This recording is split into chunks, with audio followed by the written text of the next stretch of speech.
안녕하세요, 임영현입니다. 코스모스 지금 키워드를 가지고 이야기를 하고 있는데요. 오늘은 키워드로 가는 코스모스 읽기 이제 마무리를 한번 지어보려고 합니다. 오늘의 키워드는 삶, 휴머니즘, 그리고 태도, 실천. 뭐 좀 거창한 것 같지만 사실은 우리가 앞서서 이야기했던 것들에 아마 정리하는 판이 될 거라고 생각을 합니다. 여러 키워드들이 있었잖아요. 이별로부터 시작해서 경이로움, 허무함을 거쳐서 성찰을 하고 이제 드디어 이제 그 실천의 문제까지 왔습니다.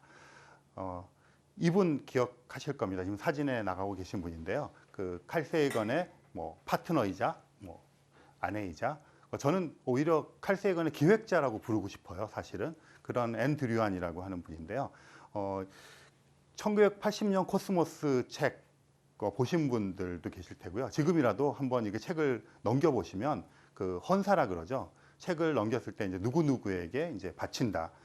그 이야기를 가지고 오늘 좀 얘기를 해보려고 합니다. 영어판에 이렇게 써 있습니다. 베스트니스라 그러면 엄청나게 이제 크다 이런 뜻이잖아요. 그 베스트니스 오브 스페이스 그러면 이제 엄청나게 큰 광활한 우주 공간. 그리고 immensity of time 그러면 정말 유구한, 정말 시각도 없고 끝도 없을 것 같이 유구한 그런 그 시간을 이야기하고요. 근데 그 다음에 되게 중요한 것 같아요. 플래닛이라는 게 그 행성이거든요. 근데 우리가 지구에 살고 있으니까 더 플래닛이라고 부를 것 같은데 이 구절에서 플래닛이라고 썼어요. 제가 뭐 영어 강의하는 건 아니지만 어와 더 차이 우리 학교 다닐 때 맨날 배웠잖아요. 그러면 여러 개 중에 하나인 거죠.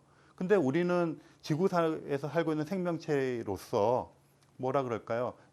지금까지는 우리가 알고 있는 우주에서 유일한 생명체인데 그럼 더 플래닛 그러면 되는데 플래닛인 거예요.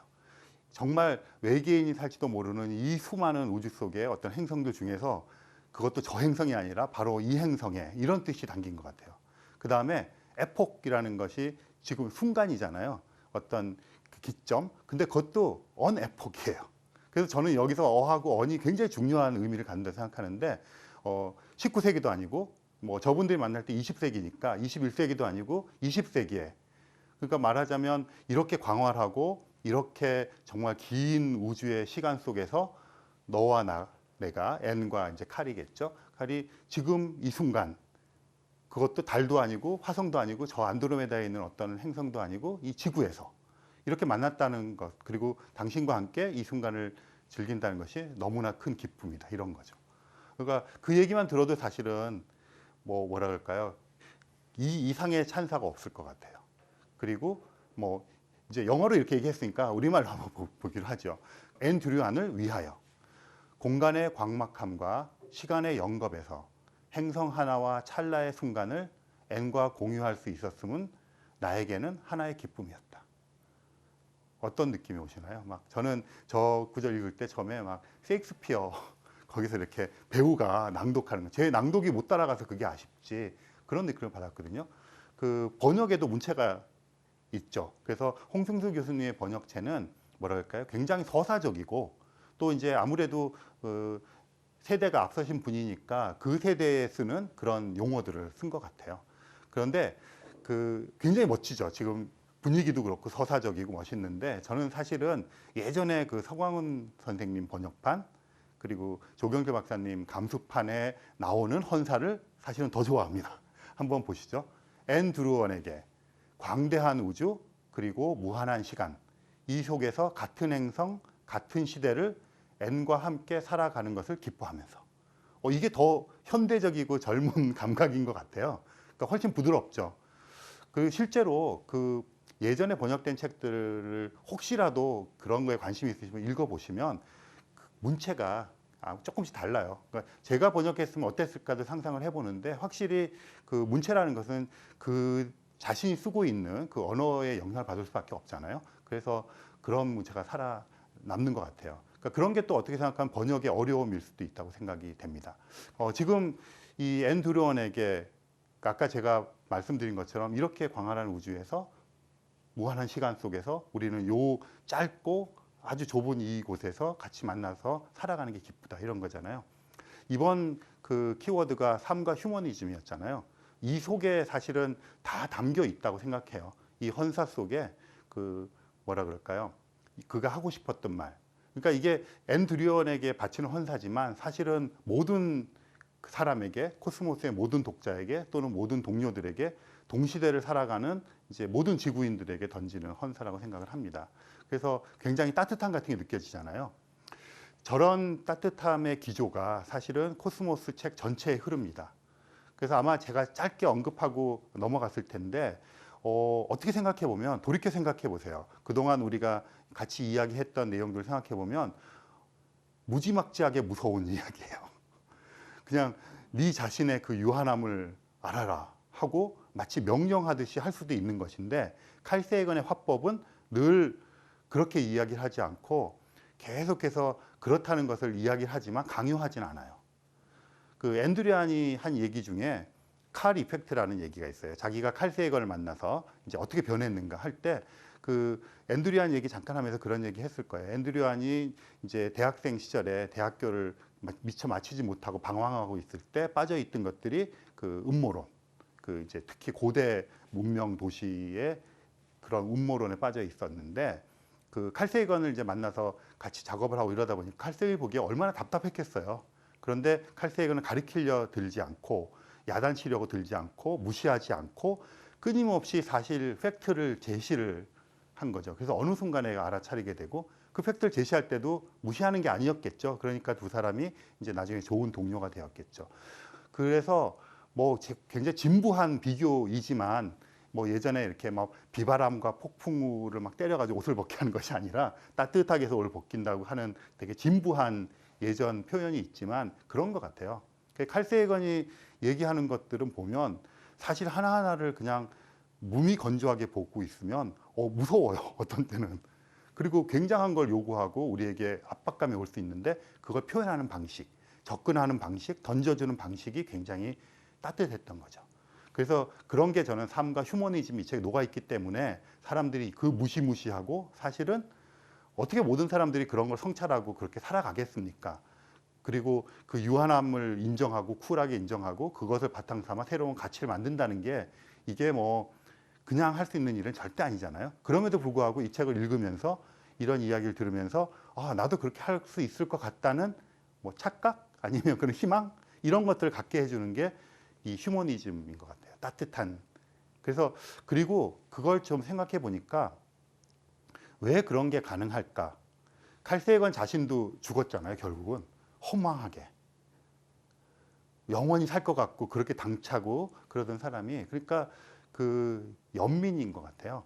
그러니까 사람들을 이렇게 보고 있을 때 우리의 유한함을 공유하면서 연민이 생기고, 그러면 이 순간에 이제 같이 해야 되는. 네, 그래서 삶과 휴머니즘에 대한 것들이 이렇게 넘쳐나는 책이기 때문에 오늘날도 우리가 읽을 수 있다, 이런 말씀을 드리겠습니다. 그리고 이제 마지막 그 키워드인데요. 태도와 실천입니다. 그 중에서도 제가 이별하고 실천이 가장 중요할 것 같다, 이렇게 말씀을 드렸고요. 사실은 이 실천의 문제를 좀 얘기해 보려고 하는 건데요. 태도부터 좀 정리를 하도록 할게요.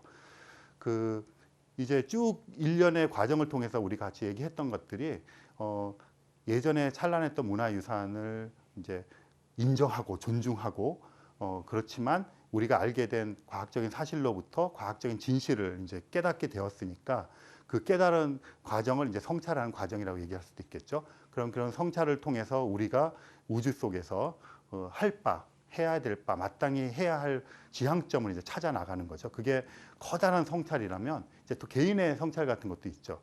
그런 성찰을 하다 보니까 우리는 굉장히 연약한 존재인 것 같고 왜소한 존재인 것 같고 그냥 진짜 점 하나에 불과하고 먼지에 불과한 것 같지만, 또 한편으로는 그런 우주의 모든 역사를 머금고 있는 고귀한 존재인 것 같기도 하고, 그러니까 약간 위안이 되는 것 같아요. 그래서 별먼지라는 단어를 썼고요.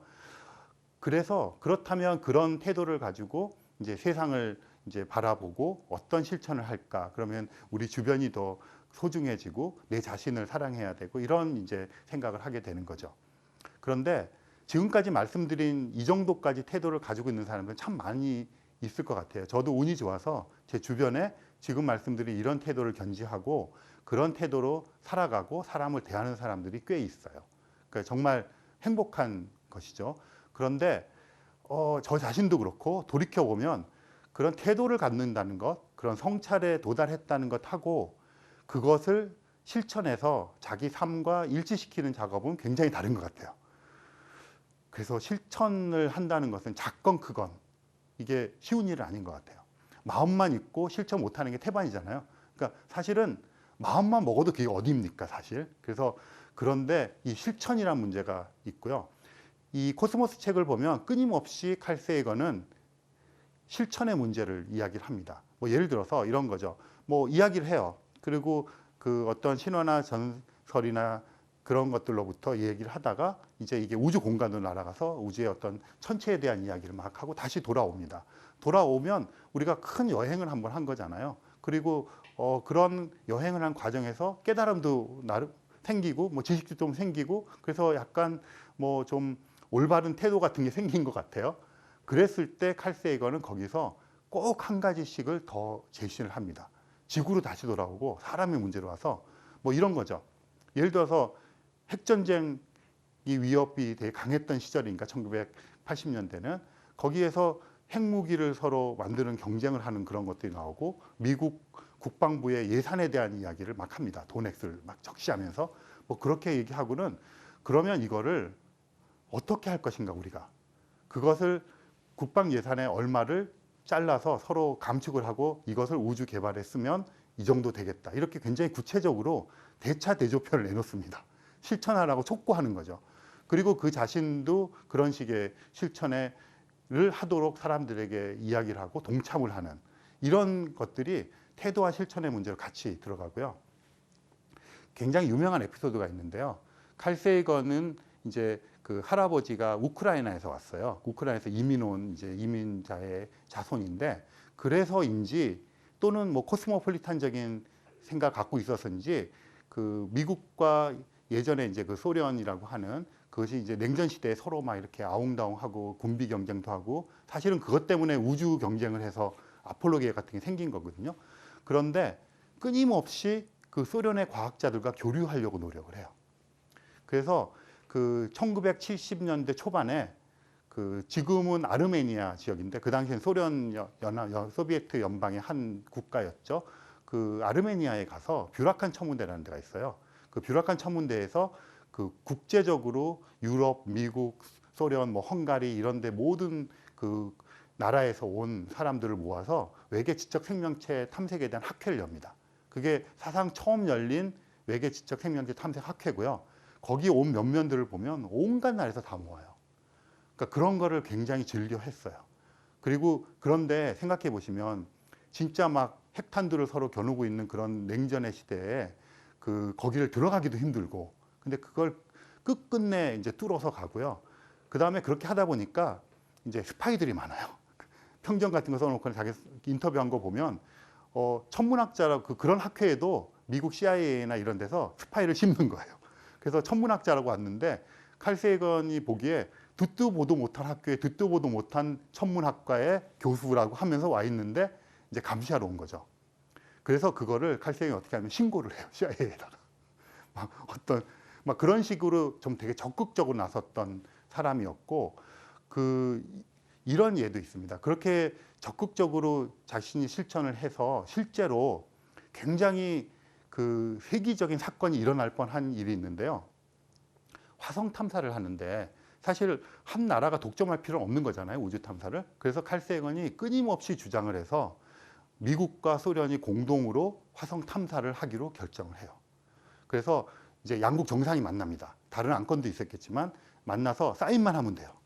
사인만 하면 되는 자리를 이제 만들어 준 거죠. 그래서 양국 정상이 만나서 이제 그 자리에 칼 세이건은 없었지만 정상이 이제 이 표까지 다 만들어 놓고 사인하고 발표만 하면 되는 거죠. 그 모든 일들을 했던 게 칼 세이건이에요. 그런데 이때 대통령이 해필이면 레이건 대통령이에요. 그리고 소련에서는 고르바초프 서기장. 그래서 이제 두 사람이 만나서 사인하려고 그러는데 이제 사인하기 직전에 덕담을 주고받습니다. 이 덕담에서 사단이 난 거예요. 어떤 덕담을 주고받았냐면 이제 그 레이건 대통령이 이렇게 해서 우리 정말 합쳐서 잘해봅시다 하고 막 악수까지 하고 펜 갖고 오세요 막 이러고 있다가 이제 한마디를 던진 거예요. 그런데 그러면 미국 쪽 파트너는 누구를 하면 좋을까요? 하고 고르바초프 서기장이 물어봤어요. 고르바초프 서기장은 1초의 망설임도 없이 칼 세이건이라고 얘기했어요. 왜냐하면 칼 세이건이랑 그런 것들 다 그랬더니 그 레이건 대통령이 펜을 집어 던지고 나가버렸어요. 그래서 무산돼 버렸어요. 왜 무산되었느냐? 이게 되게 중요한데요. 레이건 대통령 부부가 굉장히 사교적이잖아요. 배우 출신이기도 하고, 뭐 그분의 정치적인 어떤 그 여정에 반대를 한다 하더라도 그 사람이 가지고 있는 미국적인 요소들, 사교적인 요소들, 대중적인 요소를 무시할 수는 없잖아요. 그런데 초청을 해요. 칼 세이건 부부를. 3번이나 거절을 합니다. 왜 거절하냐면, 레이건 대통령 생각해 보시면 아마 그런 것들 기억나실지 모르겠어요. 우주전쟁. 그래서 그 요격하는 거죠. 그러니까 자기네를, 근데 요격한다는 그걸 빌미로 군사력을 강화시키는 거잖아요. 그래서 거절합니다. 왜냐하면 사적인 초청인데 초대를 받아서 갔어요. 그래서 4명이서 앉아서 밥을 먹는 자리에서 거기서까지 그런 반대되는 얘기를 하고 하기는 조금 인간적으로 좀 그렇잖아요. 그래서 그런 이유로 거절합니다. 그런데 집요하게 레이건 대통령과 이제 낸시 여사가 칼 세이건 부부를 또 초청합니다. 또 거절을 해요. 3번 거절을 합니다. 그래서 레이건 대통령 부부에게 칼 세이건 부부는 정말 버르장머리 없는 어린 아이들이겠죠. 그래서 그런 사단이 나서 결국은 화성 탐사, 공동 화성 탐사가 이루어지지 못합니다. 칼 세이건의 또 다른 일화가 있는데요. 칼 세이건은 1960년에 박사학위를 받는데 1934년생이시니까 20대. 그런데 이미 그 박사학위 논문을 받기 전에 박사 과정생이었을 때부터 대체할 사람이 없었어요. 우주생물학이나 태양계 내에 있는 우주 탐사라든가 뭐 생명체 탐사에. 그래서 미국 나사라든가 미국 공군이라든가 이런 것도 온갖 위원회의 이제 멤버였어요. 최연소 멤버겠죠. 그럼 당연히 모든 일을 도맡아는 간사, 총무를 다 맡고 있겠죠. 그래서 기밀 취급권을 가졌어요. 그러니까 미국의 1급 비밀 이런 것들의 그 접근 권한, 그 권한을 가졌었는데 그 권한을 어느 순간에 다 포기하고 내버리게 되는데 그 이유가 베트남 전쟁 때문에 그래요. 그러니까 지금 잠깐 몇 가지 말씀을 드렸지만 이 사람은 평화를 이야기하고 그것을 위해서 적국인 소련까지도 적극적으로 하는 사람인데 정작 미국에서 그런 것을 강경파들의 그런 것들을 잡아줄 수가 없고 정말 어린 나이에 그 기밀에 접근할 수 있는 권한을 어느 과학자도 못 가진 것들을 갖는다는 게 굉장한 특권이잖아요. 그거를 베트남 전쟁 그것에 반대하는 반전의 의미로 던져버려요. 그러니까 굉장히 뭐라 그럴까요? 그러니까 이것만 보더라도 실천을 하는 그런 태도를 보실 수가 있죠. 그래서 칼 세이건의 그런 몇 가지 실천의 문제를 봤고요. 그렇게 된 데는 칼 세이건은 저는 그런 태도와 실천을 갖는 밑바닥에는 인간적인 연민이 있다고 봐요. 이런 구절들이 있어요. 알고 보니 지구는 참으로 작고 참으로 연약한 세계이다. 지구는 좀 더 소중히 다루어져야 할 존재인 것이다. 뭐 이런 말들을 그냥 무심코 보면 아 그렇겠구나 이렇게 생각하지만 또 한편으로 생각해 보면 저런 말이 나오게 된 일련의 과정이 있잖아요. 그런 곳에서 곳곳에서 이런 그 칼 세이건의 태도가 있고 그 태도로 그치지 않고 그 자신이 몸소 실천을 했다는 게 저는 굉장히 제일 중요한 덕목이라고 생각을 합니다. 칼 세이건은 또 실제로 지금 말씀드린 것처럼 거창한 것들 말고 어떻게 생각하면 칼 세이건 같은 사람은 이제 그쪽 그 영역에서는 지도자급이잖아요. 그러면 이제 어떤 기획을 하고 어떤 이제 시스템을 만들고 이런 것들을 하더라도 그 자신 역할을 다 했다고 할 수 있는 사람인데 이제 칼 세이건으로 이렇게 검색을 해보시면 뭐 액티비스트 칼 세이건 뭐 이렇게 검색을 해보시면 그냥 우리로 말하면 이렇게 막 데모하다가 경찰 버스에 잡혀 들어가서 뭐 창문에 이렇게 고개 내밀고 이런 거 있잖아요. 그런 사진 많이 발견하실 수가 있어요. 그 흔히 폴리스 라인이라 그러죠. 특히 이제 그때는 핵실험을 많이 했어요. 미국의 네바다주라든가 또는 뉴멕시코의 뭐 그 화이트 샌드 이런 데서 많이 실험을 했는데 그 실험을 하는 곳에 이제 현장에 가서 실험하는 걸 반대하기 위한 피켓팅 같은 걸 많이 합니다. 하는데 칼 세이건과 앤드류 얀이 늘 그 자리에 있어요. 그 자리에서 이걸 합니다. 하면 이제 폴리스 라인이 있는데 당연히 넘지 말라니까 넘어야겠죠. 너무 이제 체포당하잖아요. 그러면 체포당해서 이제 막 그 창문 사이로 막 이렇게 하고 칼 세이건은 의도적으로 체포를 당해서 재판에 회부되기를 원했어요.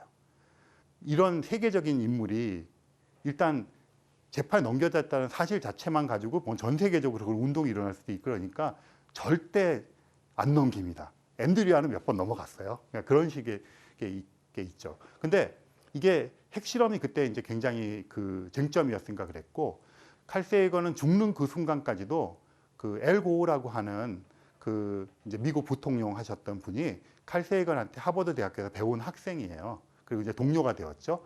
그래서 칼 세이건이 마지막까지 쓰고 있었던 것이 그 기후 위기에 대한 것들.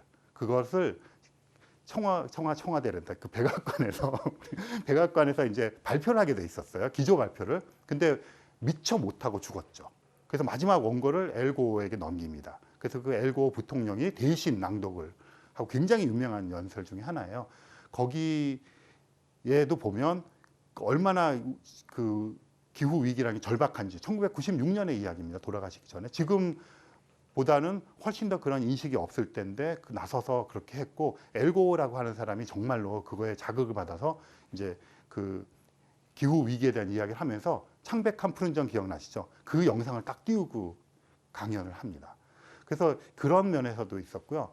그 다음에 소소하게 또 이런 것들도 합니다. 소수자에 대한 그 배려랄까요? 이런 게 있어서 아마 제가 잠깐 말씀드렸을 수도 있는데, 그 샌프란시스코 위쪽에 가면 이제 그 큰 유명한 교도소가 있어요. 그 교도소에 거의 드레이크 박사라고 한 프랭크 드레이크 박사라고 하는 전파 천문학자이자 세티 과학자인 그분과 함께 거의 몇 년 동안을 매주 주말에 찾아가서 거기 감옥에 갇혀 있는 그 사람들과 대화를 하는 게 있어요. 누구냐면 해커들이에요.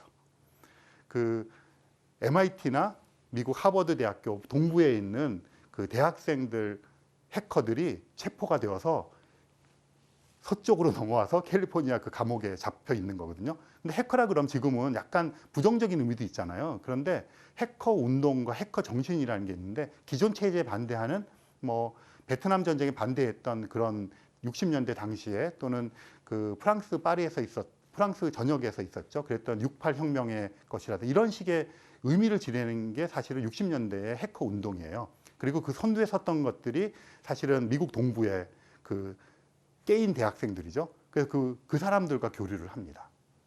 그 교류를 하고, 또 굉장히 유명한 이야기가 있는데요. 그 컴 투게더라는 노래 아시죠? 비틀즈. 그 노래가 사실은 뭐냐면 캘리포니아 주지사 캠페인송이에요. 그 리들리라고 하는 사람이 이제 그분도 약간 그 LSD 이런 약을 통해서 뭘 하던 그 하버드 쪽에 있던 분인데 쫓겨나서 서부로 넘어옵니다. 그래서 캘리포니아가 이제 해방구가 되는 거죠. 그래서 그 캠프에 존 레넌을 비롯해서 칼 세이건도 그걸 보태고요. 그래서 많은 사람들이 모여가지고 거기서 이제 그런 밥 딜런도 있었고요. 그리고 컴투게더를 부르면서 그런 꿈을 향해서 뛰어다녔던 사람이에요. 이제 지금 말씀드린 이제 몇 가지를 했지만 지금 이런 식의 얘기들이 굉장히 많이 있어요. 그러니까 이런 소수자들을 향한, 또는 그 당시에 합리적이지 않은 이유로 배척당한다고 하는 것에 대한 것을 직접 몸소 뛰어다니면서 했던 거고요. 그런 반면에 그런 거창하지 않지만 드러나지 않은 일들도 있어요. 예를 들어서 그 제가 아마 돌아가시고 그 묘지 보여드리면서 그런 얘기 잠깐 했을 것 같은데요. 칼 세이건이 이제 죽었으니까 우리처럼 부조하는 그런 그 문화는 없지만 이렇게 기부를 하거나 칼 세이건을 기리면서 뭐를 보내는 사람들이 되게 많았나 봐요. 그걸 다 모아서 미리 유서를 써놨어요. 유언을 했어요. 그 어린이 재단에 모르게 오랫동안 기부를 하고 있었어요. 그러니까 어린이 다음 세대죠. 그 어린이에 대한 생각이 갖고 있어서 지금처럼 이렇게 어떤 사회적인 이슈에 대해서 실천을 하는 것 이외에도 다음 세대를 위한 그런 걸 꾸준히 하면서 해서 그 들어온 기부금의 반을 거기다가 기부하라고, 뭐 자기가 죽은 다음에 사람들이 기부금을 낼 거를 미리 알았던 모양이죠. 그리고 나머지 반은 그 코넬 대학교에 있는 이타카시에 있는 사이언스 센터라고 하는 곳에, 그것도 역시 자라나는 세대를 위한 거잖아요. 그런 실천을 몸소 했던 사람입니다. 그 다음에 이제 마지막으로 아주 개인적인 실천 말씀을 드릴게요.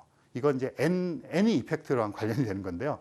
칼 세이건은 엘리트 백인 남성이에요. 그러니까 그렇게 상징되는 그 어떤 주류의 그런 사람이죠. 그런데 그러다 보니까 칼 세이건은 젠더 감수성이라든가 지금 말씀드린 소수자에 대한 생각이라든가 협업을 해서 어떤 일을 한다든가 이런 것들이 굉장히 21세기적인 사람이에요. 지금 봐도.